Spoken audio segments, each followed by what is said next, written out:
حضرت عثمان غنی رضی اللہ تعالی عنہ کا ایک امتیازی ایک خاص وصف حیا تھا۔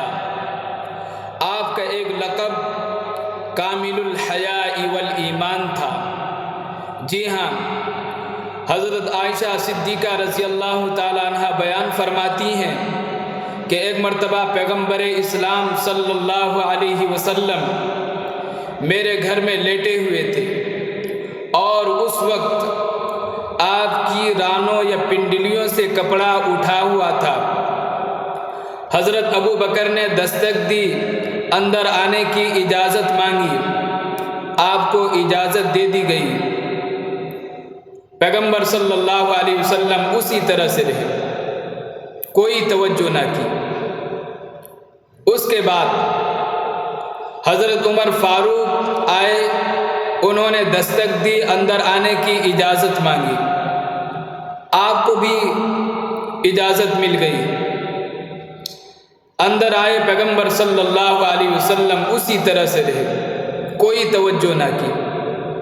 تیسرے نمبر پر حضرت عثمان غنی نے دستک دی، اندر آنے کی اجازت مانگی۔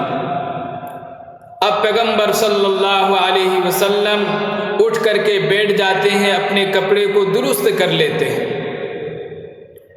جب یہ حضرات چلے گئے واپس، حضرت عائشہ نے پوچھا، یا رسول اللہ، جب ابو بکر آئے آپ اسی طرح سے لیٹے رہے، عمر فاروق آئے اسی طرح سے رہے، کوئی توجہ نہ کی۔ جب حضرت عثمان غنی آئے تو آپ اٹھ کر کے بیٹھ گئے، اپنے کپڑے درست کر لیے۔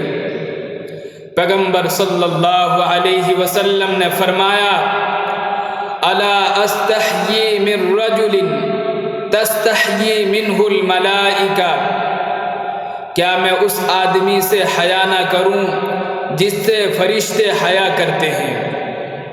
مسلم شریف۔ جی ہاں، حیا کا ہونا ایمانی تقاضا ہے، حیا کا ہونا انسانی تقاضا ہے اور غیرت انسانی کا پہچان ہے۔